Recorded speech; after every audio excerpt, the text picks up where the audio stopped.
सुप्रभात बच्चों।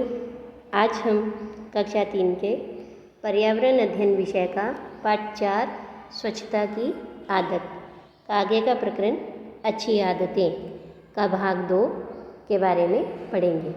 तो हमने देखा था कुछ स्वच्छता से संबंधित अच्छी आदतों के बारे में कि हमें रोज़ नहाना चाहिए, खुले में शौच कभी नहीं जाना चाहिए और अपने नाखूनों को दांत से कभी भी नहीं काटना चाहिए, ढके हुए खाने को खाना चाहिए।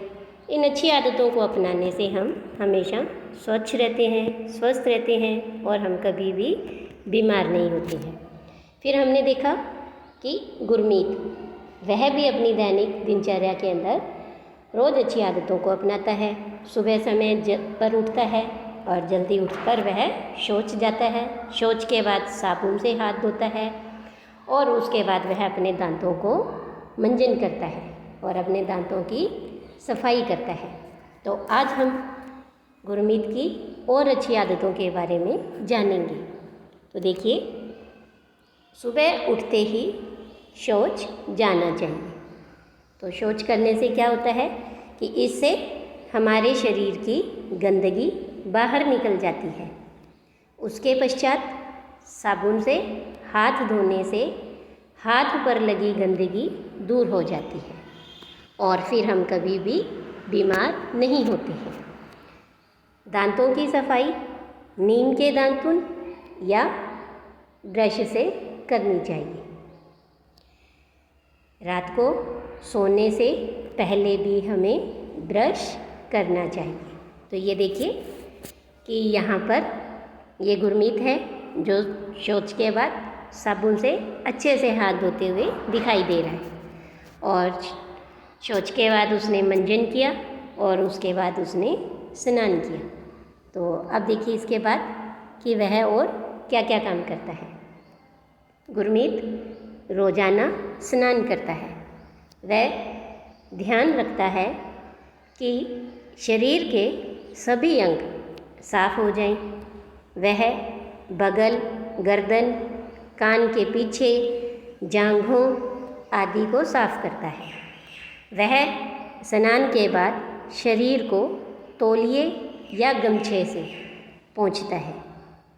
फिर विद्यालय गणवेश पहनकर तेल लगाकर बालों में कंघी करता है और तैयार होकर विद्यालय जाता है। तो ये देखिए गुरमीत कैसे सुंदर सा तैयार हो गया और अब वो अपने विद्यालय जा रहा है। तो इसी तरह से गुरमीत की तरह आपको भी ऐसी ही स्वच्छता की अच्छी आदतें अपनानी चाहिए। तो उसके साफ सुथरे रहने के कारण वह लगातार 2 वर्ष से विद्यालय में स्वच्छता पुरस्कार जीत रहा है। तो देखा आपने कि एक तो वो हमेशा स्वस्थ रहा, कभी बीमार नहीं हुआ और उसके साथ साथ उसे पुरस्कार भी मिला। तो इसीलिए हमें भी हमेशा अच्छी आदतें अपनानी चाहिए। अब देखिए कि कुछ यहाँ पर प्रश्न है। शौच के बाद साबुन से हाथ धोना क्यों आवश्यक है? तो आप लिखेंगे कि शौच करने के बाद हाथों में कीटाणु लग जाते हैं, इसीलिए शौच करने के बाद साबुन से हाथ धोने से हाथों के जो कीटाणु हैं वो नष्ट हो जाते हैं। इसीलिए शौच के बाद साबुन से हाथ धोना आवश्यक है। दूसरा प्रश्न, हमें साफ़ सुथरे कपड़े क्यों पहनने चाहिए? तो हमें साफ़ सुथरे कपड़े पहनने चाहिए क्योंकि इससे हम स्वस्थ रहते हैं। इसके बाद गुरमीत के पिताजी हर रविवार को उसके हाथ व पैर के नाखून काटते हैं, सिर पर तेल की मालिश करते हैं, उसे तैयार कर गुरुद्वारे ले जाते हैं। तो बिल्कुल गुरमीत की तरह आप भी हफ्ते में एक बार अपने हाथ और पैरों के नाखून जरूर काटें। तो अब ये बताइए कि आपके नाखून कौन काटता है? तो आप लिख सकते हैं कि मेरे नाखून मेरी माताजी काटती हैं। इसके बाद आप अपने नाखून कितने समय बाद कटवाते हो? तो हम ये लिखेंगे कि मैं अपने नाखून सप्ताह में यानी 7 दिनों में एक बार कटवाता हूँ। इसके बाद आगे देखिए, कुछ प्रश्न और हैं कि समय समय पर नाखून काटना क्यों ज़रूरी है। तो देखिए, अगर हम नाखून नहीं काटते तो इससे हमारे नाखून क्या हैं, बड़े हो जाएंगे और बड़े नाखूनों में गंदगी फंस जाती है और वह गंदगी जब हम खाना खाते हैं तो खाना खाते समय हमारे शरीर में जा सकती है और इसे रोकने के लिए हमें समय समय पर नाखून काटना ज़रूरी है। इसके बाद अगला प्रश्न है कि नाखून नहीं काटने पर हमारे शरीर पर क्या प्रभाव पड़ेगा। तो देखिए कि अगर हम समय पर नाखून नहीं काटते हैं तो जो नाखूनों में फंसी हुई गंदगी है वह भोजन के साथ हमारे शरीर में प्रवेश करेगी और इससे हमारा स्वास्थ्य है वो खराब हो जाएगा और हम बीमार हो जाएंगे। इसीलिए हमें समय पर नाखून काटने चाहिए।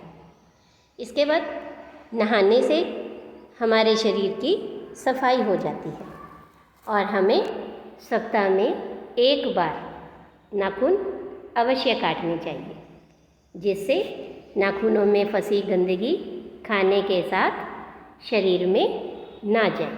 तो इस तरह से हमने देखा कि गुरमीत है वो स्वच्छता की अच्छी आदतें अपनाता है और हमेशा स्वस्थ रहता है, कभी बीमार नहीं होता और लगातार 2 वर्षों से वह अपने विद्यालय में स्वच्छता का पुरस्कार है वो जीत रहा है। तो अब ये तो थी हमारे शरीर की सफाई। तो हमें हमारे शरीर की सफाई के साथ साथ हमारे घर की, हमारे गांव की सफाई का भी ध्यान रखना चाहिए। तो हम घर की सफाई कैसे रख सकते हैं, उसका ध्यान कैसे कर सकते हैं, इसके बारे में हम अगली वीडियो में पढ़ेंगे। आज के लिए इतना ही। धन्यवाद।